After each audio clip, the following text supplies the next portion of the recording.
Have you ever heard about the city that's literally stuck in the past? It is an ancient city that tells stories of what life was like in Roman times and where some people did the world's oldest job. We're talking about Pompeii. In our video today, we'll take you back to those times. We'll guide you through hidden paths and quiet spots in this beautiful city. We'll show you how Pompeii's brothels worked, what life was like for people working there, and the world they lived in. Come with us as we reveal a lively, surprising, and complicated part of life in ancient Pompeii that not many people talk about. Let's start this trip back in time, sharing one spicy secret after another.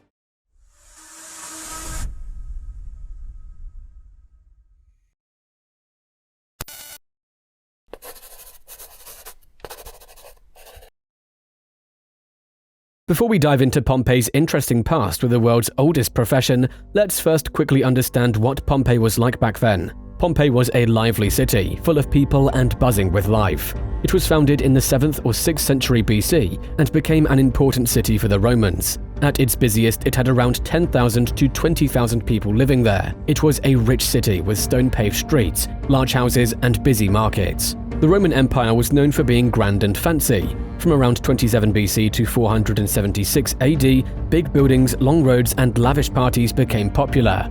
The empire was a mix of many different cultures, each adding their own touch to the Roman lifestyle. There was a lot of wealth, and people lived in excess. And with all of this came some behavior that was seen as immoral. Pompeii, at its best, was a culmination of this Roman extravagant lifestyle. But under this shabby exterior was a world that ran on human desires and enjoyment. This set the scene for a thriving trade in prostitution, which was as much a part of the city as a grand amphitheater or the beautiful Temple of Apollo.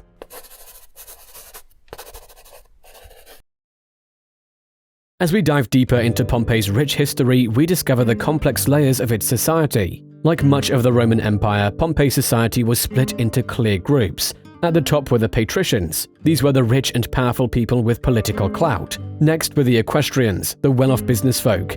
Then came the plebeians, the everyday people who made up most of the city's population. At the bottom were the slaves, who sadly made up a large part of the people in Pompeii. But it was the plebeians who really shaped Pompeii's future.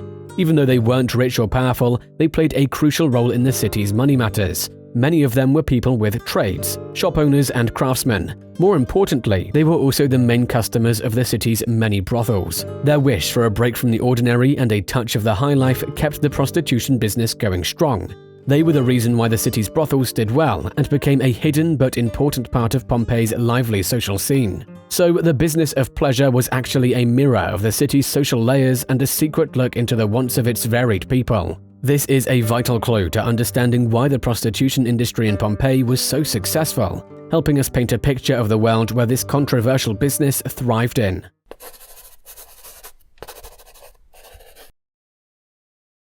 Moving from the layers of society to the core of our conversation, let's talk about how the Romans thought about sex. Unlike many societies that came after them, the Romans had a very open view on this topic. They didn't see sex as something to be shy about. Instead, they saw it as a normal part of life and talked about it openly. This open attitude towards sex was a key part of Roman society. Unlike many other societies of their time, the Romans didn't have strict rules about who could be sexual partners. Their art, writing, and even their wall drawings showed sexual acts openly, showing how accepting they were. This open-minded view on sex also had a big impact on Pompeii's sex trade. The fact that people accepted sexual desires and didn't judge them morally meant that the sex trade could do well. Instead of being a shameful secret, prostitution in Pompeii was a visible and normal part of everyday life, used by people from all parts of society. This is a fascinating example of how perfectly Roman views and Pompeii's unique business mixed.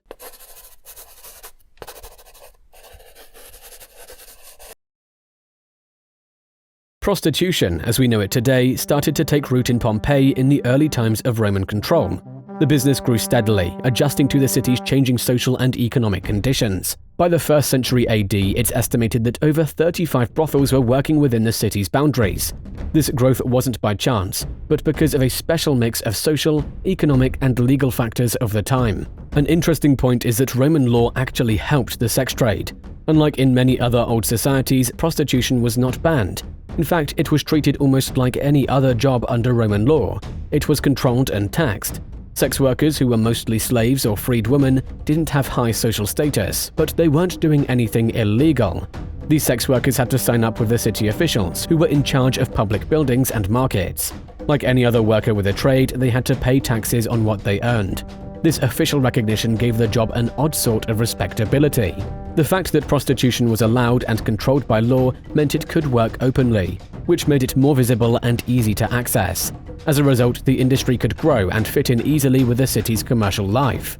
In a society where sex was not seen as a bad thing, the state's control of prostitution helped people accept it more and helped the business do well in Pompeii.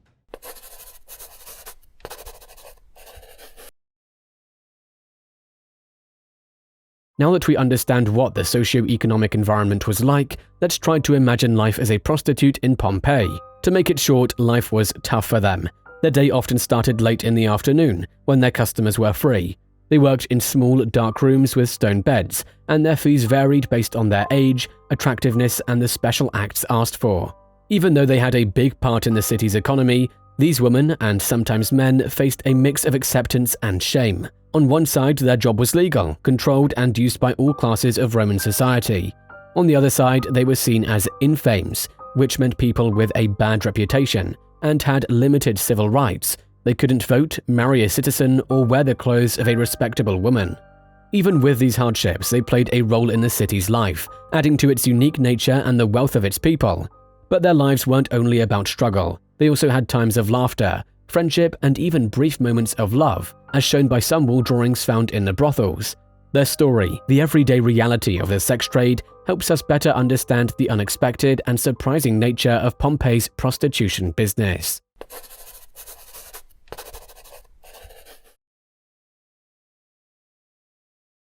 The Lupanar, which means wolf den, was Pompeii's largest and most infamous brothel. It was specially built to meet the city's sexual needs. It had about 10 small rooms, each with a stone bed. The brothel was smartly placed near the city center, close to the busy forum and public baths. What made the Lupanar stand out are the explicit paintings on its walls.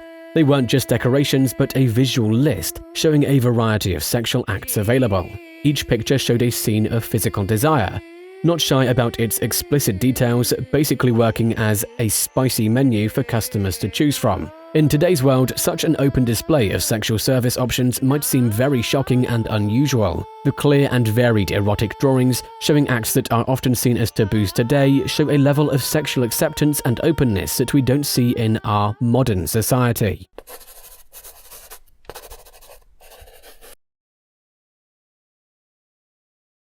After the shocking happenings inside the Lupanar, the eruption of Mount Vesuvius in 79 AD was a terrible event that changed Pompeii and its secrets forever. This disaster was very important because it kept the city's objects and stories alive, giving us a unique look into the past.